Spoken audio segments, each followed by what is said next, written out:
I love this lamb ear wreath. The soft color of the greenery is something that I love, especially in Valentine's and spring and summer, but you could definitely display this year round. It is so pretty. It's super easy to do, and let me show you how. I got this garland from Hobby Lobby, and I'm cutting it apart with my wire cutters. There's actually no wire in this, so you really don't need wire cutters for this. It's just what I normally use. And I will put everything that I have used down in the description box if you want to check that out.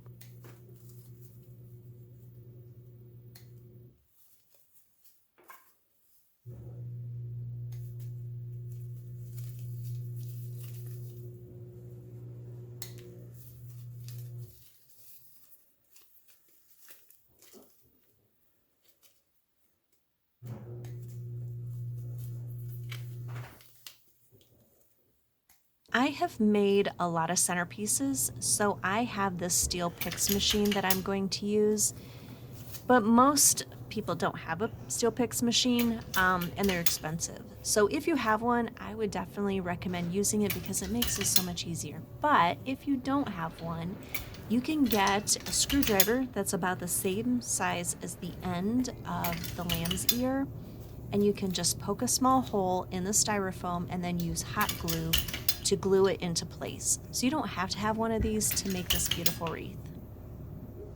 So while I was getting all the picks on here, the machine ran out of the steel picks, so I just wanted to show you how easy it is to actually load the machine.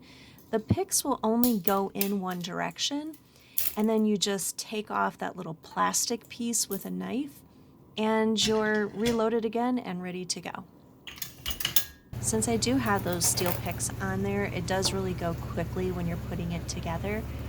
But if you don't have a steel picks machine, just take your time, punch a little hole in the styrofoam, put a little hot glue in there, and then put it into place. I always find it takes me a little bit to get into a rhythm to really see the pattern that I like. But I love how this came together. It is so pretty, it is so full, and I hope that you'll give it a try.